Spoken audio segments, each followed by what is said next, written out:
Hello, everybody, and welcome back to the Triple Double Podcast. It's another Friday afternoon. We got Cam back. Thank you for joining us. As always, I'm your host, Eddie Fitzgerald. With me today, Hunter Nisley. Hey, everybody, what's going on? We got some juicy topics to talk about today. It's going to be a good one for sure. Absolutely. And Cam McKee. Hey, thanks for having me back on. Glad to be here. Absolutely. All right, we're going to be talking about a lot of stuff today. It's been a big week in the NBA. Kemba Walker's been balling out, obviously. Giannis is looking like an MVP candidate. We're going to talk about how much fun the Clippers are to watch after they've been closing out and beating some great teams down the stretch. And just as far as we can go with this Clipper team. And then we're getting a little special theory that I've been working out. So with that being said, you guys ready to do this? I'm ready, baby. All right, let's get this bread. So I think first, before we start off, make sure you are following us on all of our social media, Twitter, Instagram. Subscribe to our YouTube. Be sure to DM us on Instagram. Don't fake your DMs. Don't end up like Dwight Howard, and then we'll be good to go. But, all right, Kemba Walker. Kemba Walker has been absolutely insane this season. You know, obviously he put up 60 against the Sixers. He put up 120 in those two games. He's literally become the franchise of the Charlotte Hornets. Now, Michael Jordan has said that he does not want to trade Kemba Walker by any means necessary and wants to try and build this team around Kemba.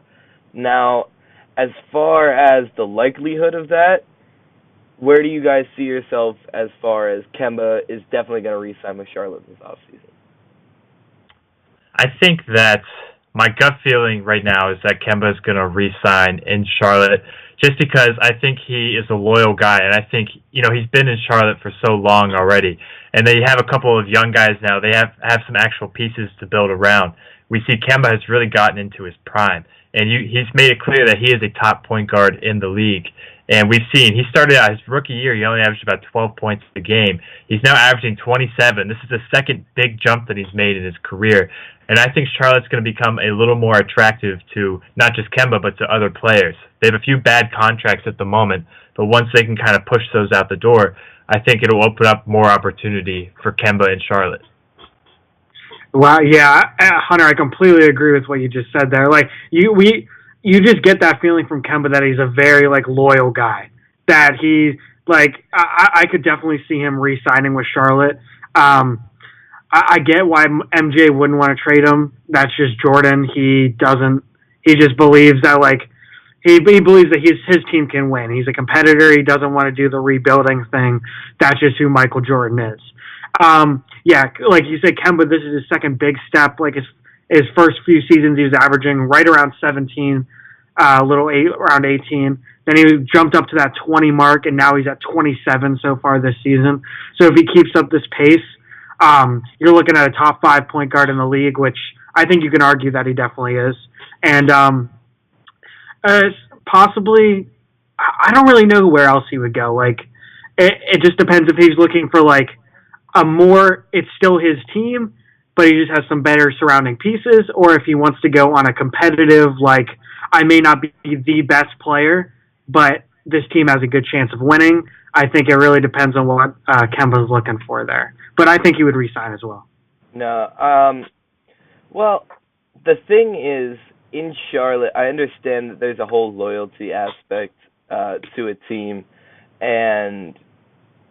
but to me, if Charlotte hasn't made any moves to make your team better, what's the point in like you can't just go up to an organization and just be like, listen, I'm your I'm your best player, I'm your franchise, I need you to build a team around me. And they're like, oh yeah, Kemba, we got you. Let's go out and draft Malik Monk. Let's go out and draft Frank Kaminsky. And then those players are absolute duds. Let's sign Nick Batum to a $20+ million contract. That contract. Like, that contract. It doesn't make sense. Horrible. That he would remotely want to stay with this team after the way that this franchise has treated him. Their second best player, in my opinion, is Jeremy Lamb, where you're getting paid $12 million to put up. No disrespect to Cody Zeller. Cody Zeller's good, But as far as but those aren't 2K, the guys that are supposed to be the good players. That's true. exactly, That's very true. Exactly. Yeah. You know, you still have Michael Kidd-Gilchrist, a former #2 overall pick who can't make a shot to save his life unless it's from 2 feet in and nobody's guarding him. I think the issue with this team is that they need a fresh start. They need to move all their bad contracts. And I don't think that they can move that Batum contract. I don't think they have that. No, nobody wants that. They've been trying for years. They don't have that luxury anymore. They can't give up their first-round pick with that contract because, realistically, they need those draft picks. They need those players to hit on one in the draft, so that way they can pair it alongside of Kemba. Where do you think he might go? If I had to guess, you know, the first team that jumps out to my mind is probably Phoenix. Would want to go after Kemba. I don't hate that, yeah. You know, you're putting up a backcourt of Devin Booker and Kemba Walker. Booker said he wants the team, he just said last week or so, he wants the team to come to him. He likes it in Phoenix. He doesn't want to leave Phoenix. He wants those guys to come to him, and if Kemba is the first piece of that. Kemba would be a great piece to add. You know, DeAndre Ayton, Kemba Walker pick and rolls. The Devin Booker ones are so lethal. You got some quality wings. Yeah, you know, even then, if I'm looking at the trade deadline, you know, maybe you throw Josh Jackson, couple little salary fillers in there. I haven't given up on Jackson yet. I don't know if the Suns want to. I'm just saying that if you wanted to try to trade Kemba Walker so you could see what you can offer him in that offseason. Like, I know that MJ said he's not going to trade, but, you know, a fresh start with a nice young wing in Josh Jackson, you know, maybe you say, we'll take that Nick Batum contract, and now you guys are pretty much free of all, you know, terrible cap holds on your team. I think that if Kemba Walker, you know, isn't really excited, you know, what's the point of taking this money on a team that's known to not make the best executive decisions? Whereas the Suns, they can make those good executive decisions. I think it's a win-win for both I don't know about that. All right. Here's my opinion. Like a quick little take on the Suns. Obviously, you've got, you know, nobody saw Devin Booker coming. Like, we knew he was a lights-out shooter, but we didn't know he was a lights-out scorer. You know, but he's not your A player. DeAndre Ayton, you can't really win with the big as your A player. You know, they've set up themselves in a way that they can attract free agents because they have that nice young team. You know, they made that Zaire Smith, Mikal Bridges trade, you know, because they were able to move that Heat pick for a guy who they thought would help their team immediately. They still got T.J. Warren, who's on a great contract. Yeah, I love T.J. Warren. He's on a great contract. He's kind of filling that veteran-type role. Trevor Ariza, they're bringing in that veteran-type role. They were able to move off the Brandon Knight contract just by taking that Ryan Anderson contract, who's going to be gone. It's absolutely fantastic for them. I agree. They're doing things right now. Like, they're definitely on the right track. Yeah, sure. Much better than what they have been in the past. And that's what I'm saying. I think I would rather take the more promising executive staff. No, yeah, I like Kemba to the Suns is very reasonable. I think it can make a lot of sense, personally. You know, maybe a team like the Spurs as well. I said that last year, whenever he was possibly getting moved around the trade deadline. I think that he would be a nice Popovich guy to go out there and compete in the West.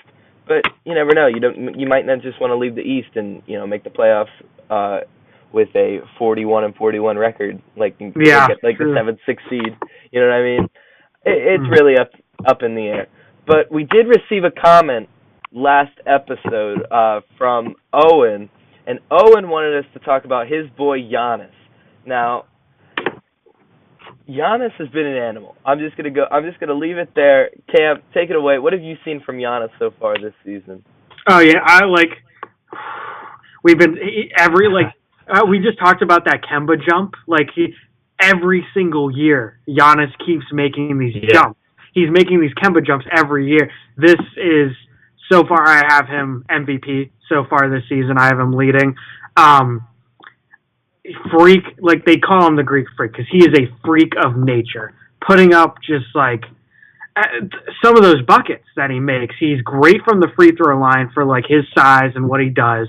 He just controls the team, and with his length, with his and the surrounding team with him. And I'm a big Bucks fan. Like, I really like what the Bucks do, and Hunter's talked about this before. Like that's Brad Stevens' like dream team is they just play a lot of positionless basketball, and Giannis is the key to that scheme. Giannis, definitely Giannis MVP season so far. Next great star in this league. He's still so young. Still so young too.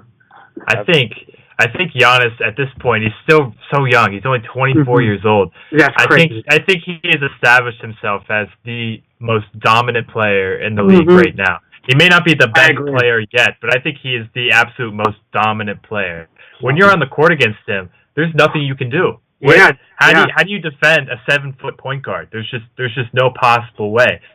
It's so long, and you can tell he's been in the gym a lot too. Compare him from his rookie year to now. I mean, he's still fairly skinny, but he's so strong with his 7-foot frame, and he's averaging 6 assists this year, which is crazy for a guy of his size.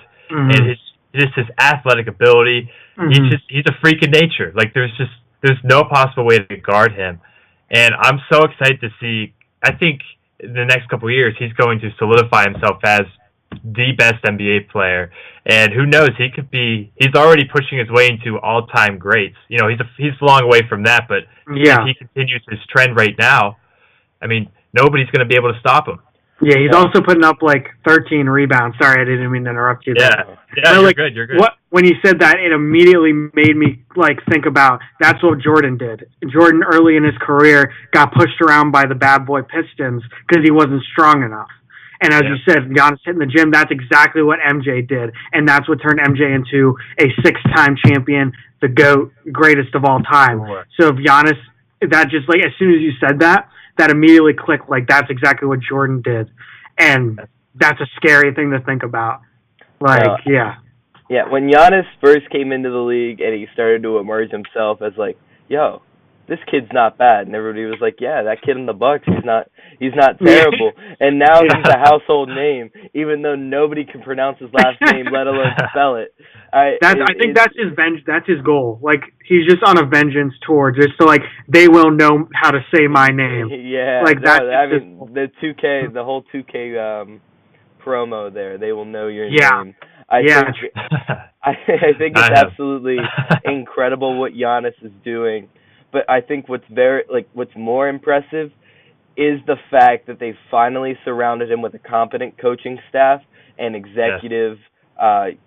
Budenholzer's a great coach for them. Budenholzer's a great coach, but they've played Oakland A's money ball with the guys that they have around him. They have guys on affordable contracts.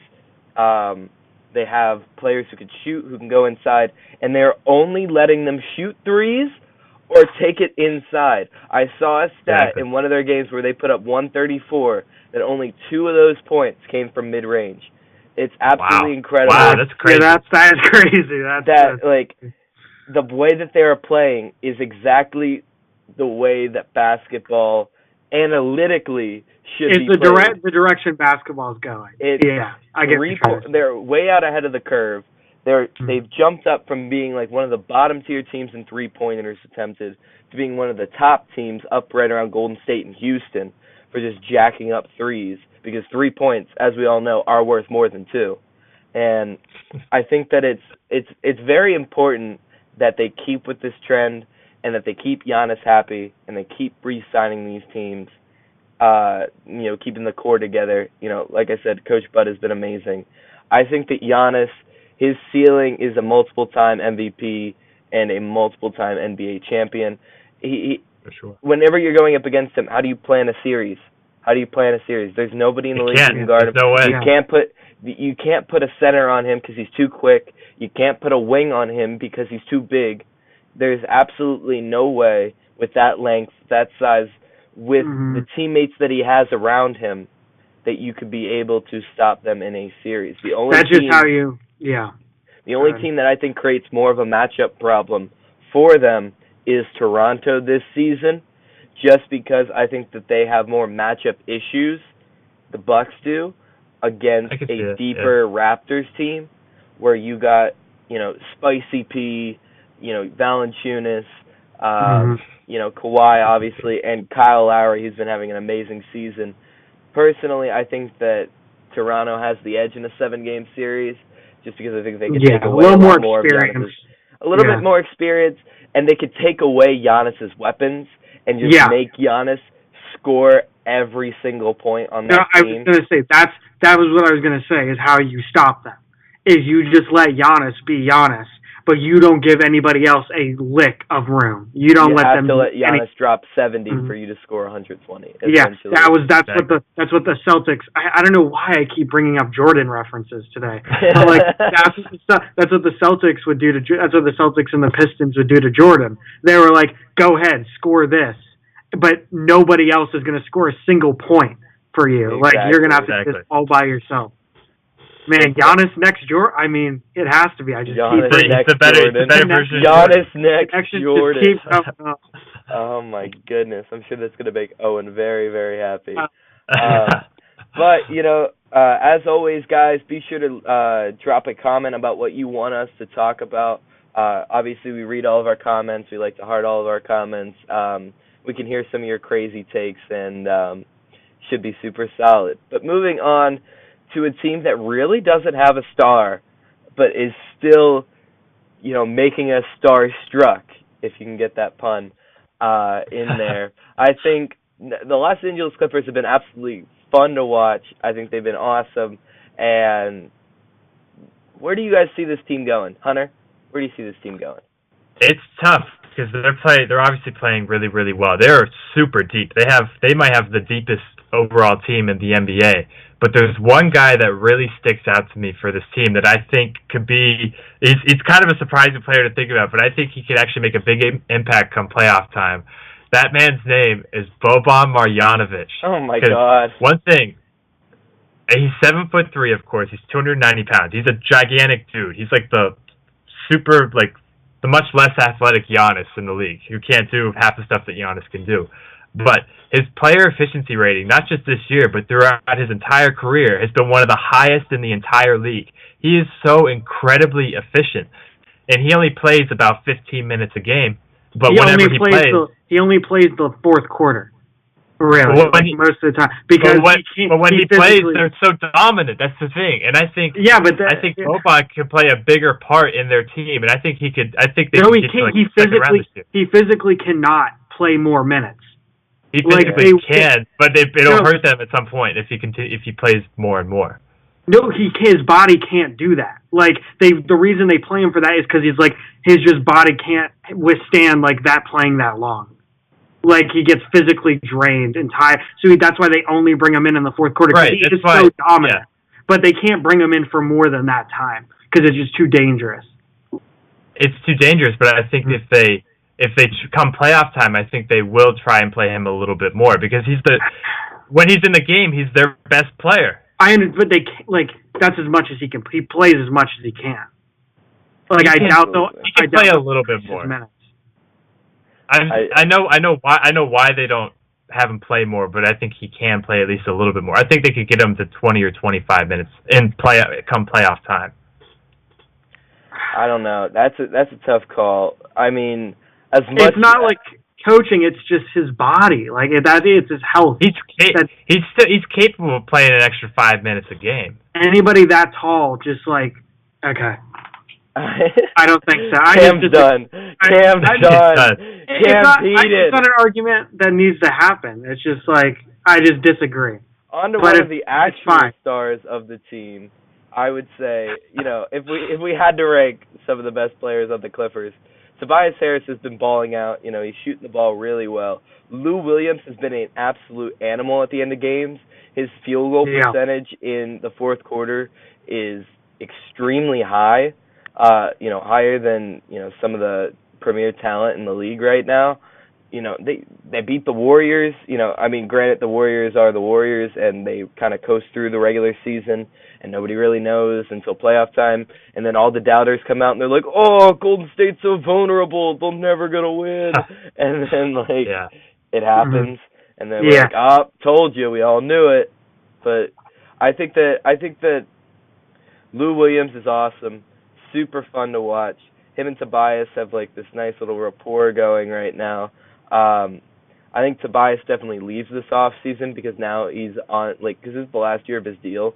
I think that he could definitely go somewhere, and now that he's proven that he could be a quality piece on a franchise, I think a team is really going to want to spend that cap space towards that player personally. But for the time being, Clippers super fun to watch. That's awesome. Cam, what are your takes? Yeah. No, go ahead. What were you gonna say? I was just going very definitely for just the time being, because I imagine at some point this is gonna fall off during this season. Yeah. So, you forgot to mention my dude Avery Bradley locking it down as always on the defensive end. Big key. Dude, they're not going anywhere. This is fun. It's fun for the It's going to be a fun ride, but they're going to do nothing. This is going to be the Trailblazers last year. They'll probably, if they keep this up, they won't keep this up. Well, let's say they have a good season. I say they probably end up third or fourth seed, do you think? Let's say they have a great season. Team what they're doing. Yeah. But I think they get swept in the playoffs once they get there. I really it's a cool team, but the talent's not there. Yeah, compared to other teams in the West. No, I definitely agree with you guys. But it's fun. It's fun to watch. It's fun. Fun to watch Lou Williams. It's fun basketball. Lou Williams is good league pass game. Yeah. If the Clippers are on and you just see that it's a tight game, you're just awesome. Yeah, it's league cool. pass. They're a league pass. It's just cool. Yeah. It's just a lot of fun. But they got to move a couple salaries here and there and try to make their team starting to rebuild a little bit more, and hopefully LA is still a great destination for free agents. They have a very bright future because they have a ton of cap space next year, and they're going after everybody. They keep saying everyone's going to go to the Clippers instead of the Lakers. They don't want to play with LeBron. Well, yeah. I mean, there's been that whole LeBron's running the team and Magic Johnson being this is exactly what we didn't want to happen when he when he came here, and well, what did you expect? He's ignoring Walton's play calls. Yeah. I read the story on that. It's at the beginning of the season, Luke Walton would call plays, and LeBron would just ignore them. And now Luke Walton doesn't even call plays when LeBron's on the court now. It's rough. It's LeBron has every right to do that, but you got to make that clear ahead of time. You can't. Yeah. Well, there's rumors now that he wants Walton to be fired and he wants the assistant coach to be hired as the head coach. Yeah. Well, big shocker. How many coaches has LeBron got fired at this point? I mean, just count the list. Spoelstra. What did Spoelstra have? Other than Spoelstra. No, that's what I'm saying. Spoelstra's I don't know how Spoelstra's that the only guy that's lasted. That's just I feel every time LeBron tried to do so, Spoelstra would just wouldn't give in. All these other coaches just fold because it's LeBron. Spoelstra called a play, he'd be hey, run play 2, and LeBron would ignore him. Is that what they're called? Is that run what they do? play 2, and if he ignores him, he's time out. Hey, run play 2. I think it's more of the Pat Riley intimidation factor. Yeah, I mean, LeBron was still we forget how young LeBron actually was when he went to Miami. Yeah, that is also true. He still hadn't earned and cultivated the championship yet. He still hadn't won a ring. So I think you're still dedicated to that coach who got you that first chip. Personally, and if we want to touch on the Lakers for just a little bit, maybe a little bit of some Washington Wizards talk. Would you give up Brandon Ingram in a Bradley Beal trade? Yes, I think you would have to. Bradley Beal is just. I don't think you want Bradley. Solid. But I think Bradley Beal's he's better now than what Ingram will be. Ingram doesn't care. It's weird. It just doesn't. It doesn't show that he cares. Ingram's just a weird player. He's too skinny. Here's the thing, though. His plus minus and his points per game per 36 minutes. I don't hate Ingram. I think he's not bad. I think he's a good player. With LeBron on the court, he averages about 10 points a game per 36 minutes. With LeBron off the court, he's an 18-point scorer. Yeah. That's the LeBron effect. That is the LeBron effect. But if I'm looking at this player doesn't get better with LeBron. Bradley Beal would get better with LeBron. Sure. His scoring would go down a little bit, but that's a guaranteed bucket. Brandon Ingram, if you can move him for Bradley Beal, I would say that's a big. fair straight up, swap here.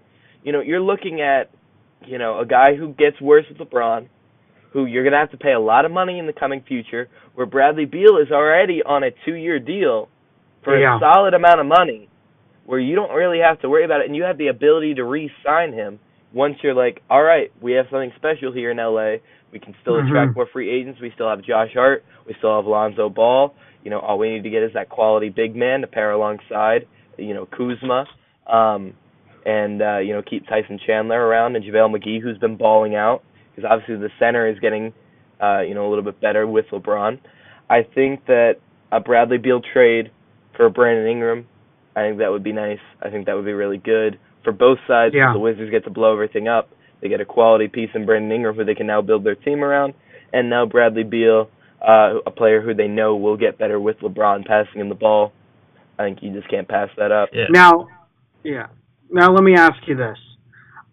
I think we can all agree, this was the best time, this was the best moment for LeBron to go, just with everything contracts-wise, this was the best time for LeBron to go to the Lakers. Yeah. But I think, and I don't know what you guys think about this, but I think LeBron might stunt the growth of this team, and it's already showing. I think he had to go this year, but in a perfect situation, he waits 1, maybe 2 more years for a little more growth. But because he's there, everything stops. The growth is done. It's no longer growing. It's okay, you got to play. You got to go. You can't develop your game like the game needs to be developed, and it's just too quick. And so I think he's very. And this is LeBron. I think LeBron does this a lot with a lot of players because it's just that intimidation factor that you have to be at your best, and you can't mess up and you can't learn because you got every day you got to go out. So I think LeBron has stunted these guys' growth, and I don't want to jump the gun and say anything drastic, but what I've seen so far this year is kind of what the worry is. Well, no, we're having the same conversation now that we had when he went back to Cleveland and they drafted Andrew Wiggins #1 overall. Do we trade the promising young guy for a known veteran who will come and help LeBron? And we know that Wiggins can't necessarily play alongside LeBron, in the system that they have.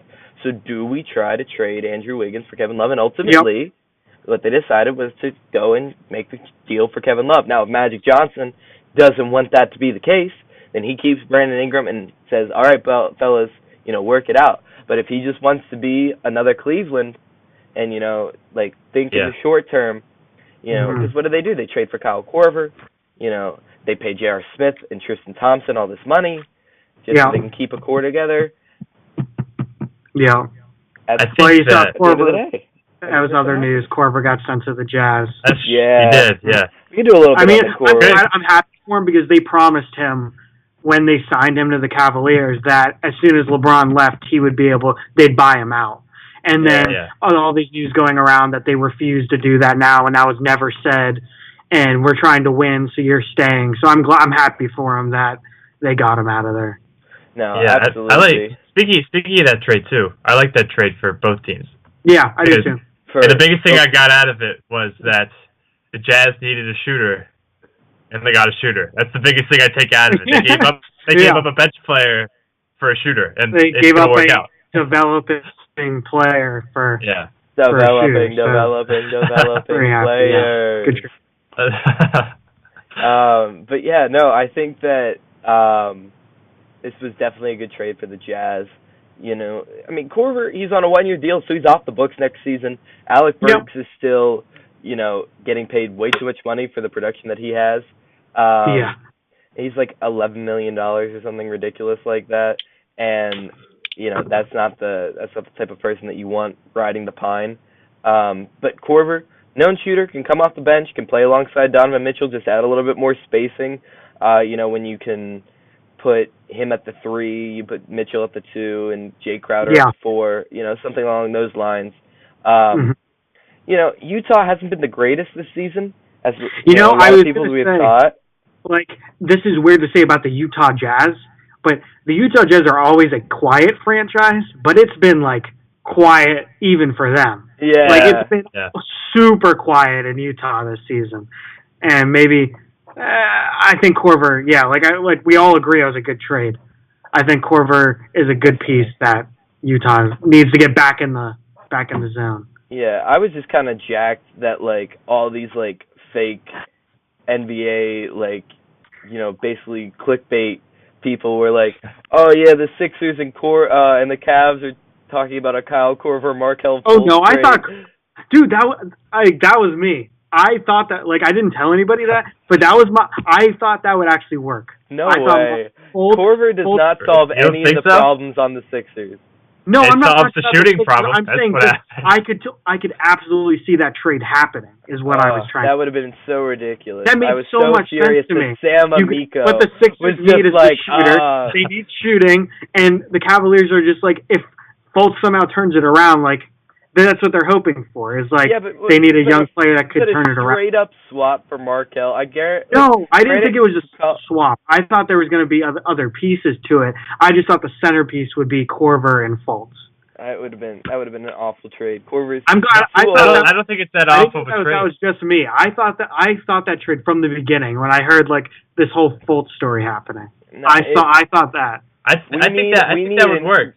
We need another big. Thank you, Hunter. And we need another wing. He's a wing and he's a shooter. That's exactly what you need. Yeah, that's exactly what you need for you. That's what I think he would have been awesome. We don't have enough players who can play defense on the bench. Imagine having I'm being honest. JJ Redick and Kyle Korver on the floor at the same time with Ben Simmons distributing, Joel Embiid in the post, Jimmy Butler doing his thing. Like, tell me you don't want theory. Tell me like, you don't. There's two absolute sharpshooters there. It's not something that I feel would solve our problems right away. When you have, granted, maybe a fresh start is all that's needed for Markelle right now. And, maybe he doesn't turn it around. I don't know. It's just like Korver's on a 1-year deal and Fultz is still on a rookie deal. You gotta keep the rookie deal.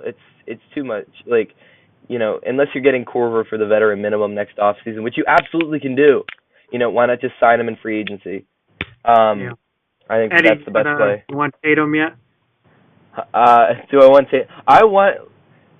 Before the trade happened back in the 2017 draft, I said the Sixers should have drafted Jason Tatum, personally, because right before the draft, there was a video of Tatum hitting, like, 40 out of 43s.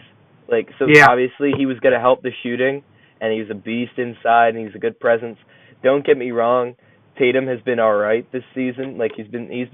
Yeah, he had his Kobe month, where I swear to God, Kobe, I want a restraining order on Kobe Bryant with Jason Tatum. He is such, like, there is no way Kobe is actually helping him. Like, Kobe hates the Celtics. And it showed the first month. Tatum was trying so hard to be like Kobe. It was so frustrating, but he's actually been much better this past month. The Celtics have a lot of stuff to work out. It's all part of the plan. He's getting the shooting. He's got to trust the process. Kobe's still working with the Lakers. Yeah, he's still trying to work with the Lakers.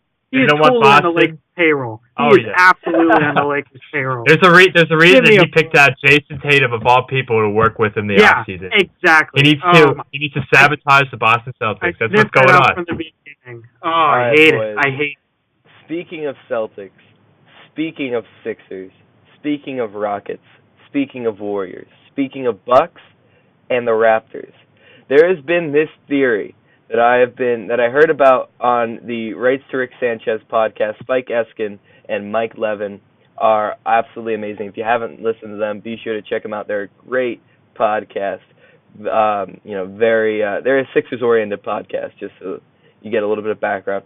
But this theory that Spike Eskin had been talking about, that I've sort of had a little bit of time to let it sink in.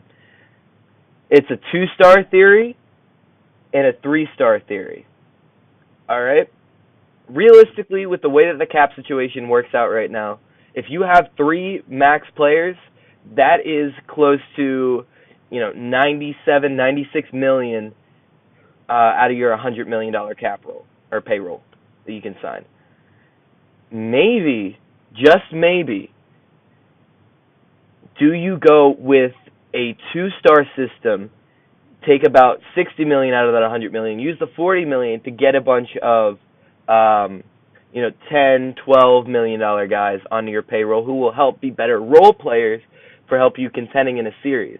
Because realistically, the only way that a three-star system works is if you have an increased salary jump and you're able to sign Kevin Durant. Or B, you are the Golden State Warriors. Yeah. Or the early 2000s Miami Heat. Other than that, there's no way that you're going to be able to have a championship contending team on a three-star system. It makes sense. I mean, yeah, like let's look at the Rockets from last year. They have Chris Paul, James Harden, they're two max players, and they just loaded up on role players like PJ Tucker, Trevor Ariza, Eric Gordon, guys like that. And they probably would have gone to the finals. They were if one Chris Paul injury away from making it to the NBA Finals, beating the Warriors. That's what the Raptors are this season. Like, maybe not what the contract actually, because I'm not off the top of my head. I don't know what Kawhi's contract is, but you just assume you assume Kyle Lowry and Leonard are the two max players, the two stars, and then that bench is crazy. So I see your point. And the Celtics are doing the opposite, and they're struggling. Exactly. So they tried to go with the 3-star approach, and that's what that's the issue. Because if you take a look at the Warriors bench, without Curry in the lineup, that Warriors bench is absolute garbage. Bad. It's absolute garbage. It's they wouldn't they couldn't even compete with any of the teams. And I think that realistically, in order to have a 3-star system, which is why there's still hope for the Boston Celtics, is that when you have those 3 players on payrolls, you have to get a lot of draft capital, and you have to hit on almost all of your draft picks, which the Celtics have been able to do. And I think, this year turning into a horrible draft for the Celtics. Yeah, it's been a little rough for you guys. Well, no, it's not. So, we have 4 first-round picks this year, if everything goes right. It's crazy. But here's the thing. 2 of those picks are the Grizzlies and the Kings. 2 teams who were supposed to be the bottom of the barrel are now, contending for the playoffs right now. Right. Yeah. And we're a quarter way through the season. We could have had 2 top 10 picks plus our pick. And right now our pick is the last time I saw our pick is the best pick. The Celtics pick is the best pick that we have. Yeah. It was not supposed to be that way. And it's making me very nervous. Which is why I'm hesitant from a Sixers fan's perspective to re-sign Jimmy Butler. Yeah. I see. It makes sense for sure. Because if you're going to have I think the 2-star system is going to be what will win teams championships. If you take a look at Giannis and the Bucks, they have Giannis pretty much is going to be the max guy, but does Giannis make them an NBA contender or a finals contender? Like we said earlier, we said that the Raptors. Huh? That's interesting. Is Kemba to the Bucks possible? I don't know the money. It would be. They would have to move a lot of money if they wanted to get Kemba. Yeah, but that would be a good play. They need a point guard. Exactly. Sorry, Eric Bledsoe. They need a he's not point guard. Great. Yeah. I think Bledsoe's contract's up after this season, so maybe they can move a little bit more money. Never know. Yeah, never know. If they get an owner that's let's win now. I'll spend a little money. And maybe that's the way to go. You get your star player. You have a really nice, promising young player. Like a Utah Jazz where they have Rudy Gobert and they have Donovan Mitchell still on his rookie deal. They could go out and they could sign a perennial free agent because the free agent draft class is absolutely loaded. It is. Yeah, it is. And I think that this could be really, really interesting for teams that are trying to get that third star. I feel like it just doesn't work. I feel like it's not going to work with Houston. We see it already not working with Houston after they've given Clint Capella all this money to be their third star. Unless you're the Golden State Warriors and all 3/4, now 5 of your stars can all play together and they all fit perfectly within your system, It does not work. You can't just add these pieces together and slap, a couple $1 million to players here and there like Quinn Cook and Sean Livingston and just, hope that your team, can magically win. I think that the two-star theory is perhaps the greatest future of what the NBA has to hold, which will add a lot more parity to the league, where you don't have these super teams. Oh, for sure, yeah. It's weird with the Celtics because, you can argue that they're a 3-star or 2-star team.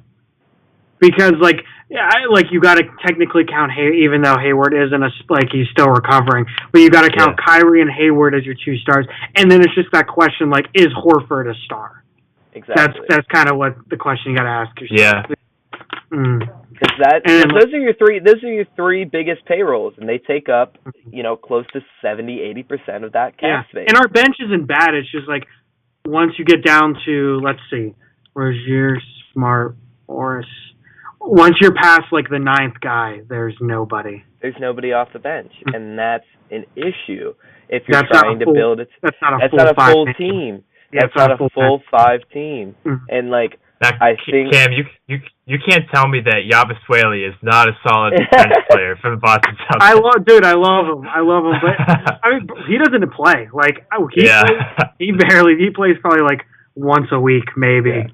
Yeah. And we just picked up his option, his rookie option, and I wish we didn't. I wish we would have re-signed him for less because no one else was going to sign him. Nobody's going to pick up Yabusele. We're over the tax, and the way we're playing, we're not going to win, and that hurts to be over the tax and play the way we're playing. No, I believe in this 2-star theory. I think Houston had it right last year, and I think they absolutely messed it up this year. But they really had no choice. They wanted to keep Capella from going to the Kings. Yes. Also, I do apologize because there's been some commenters who say I talk about the Celtics too much. So I do apologize for that. That's just my most knowledgeable team. So I like to share my insight on them. So I do apologize for that. It's all good. It's all good. We come for you, Cam. The people come for you. They want to hear you talk about the Celtics. But that being said, is there anything else you guys want to touch on?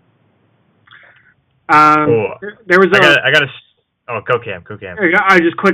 I watched a little bit of that Warriors-Raptors game last night. That was definitely game of the season, game of the year so far. Went into overtime. Tough loss for the Warriors. So Iguodala, it's overtime. Iguodala's he gets the ball at the wing, and he just starts walking. He just travels with it. And it was close. It was absolutely a travel that you let go.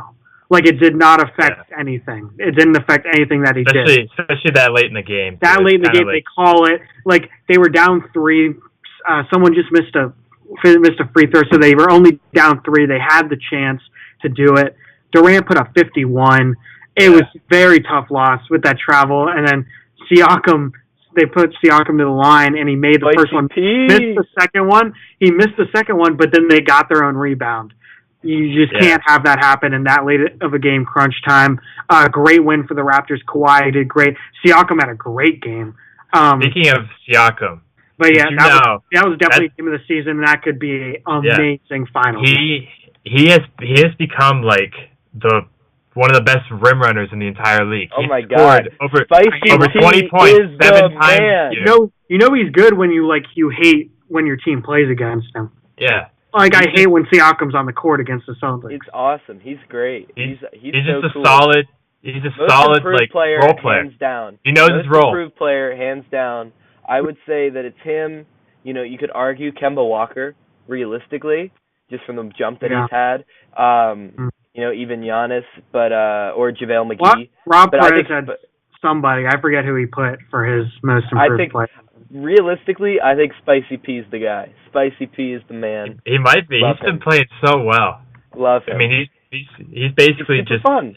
He's fun to watch. Kicking Serge Ibaka out the door, and he says it's his time.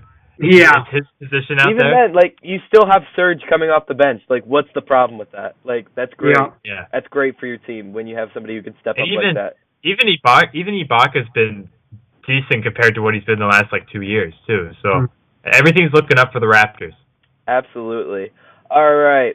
Well, this has been the Triple Double Podcast. Be sure to follow us on all our social medias. Be sure to hit that subscribe button. Share this video with your friends. Let them know about us. Let them know about the TDP Nation. Drop a like. Be sure to comment what you want to talk about in the next episode. And we'll catch you guys next time. I'm Eddie Fitzgerald. I'm Hunter Nicely. I'm Cam McKee. Oh, you guys, everybody have a great day.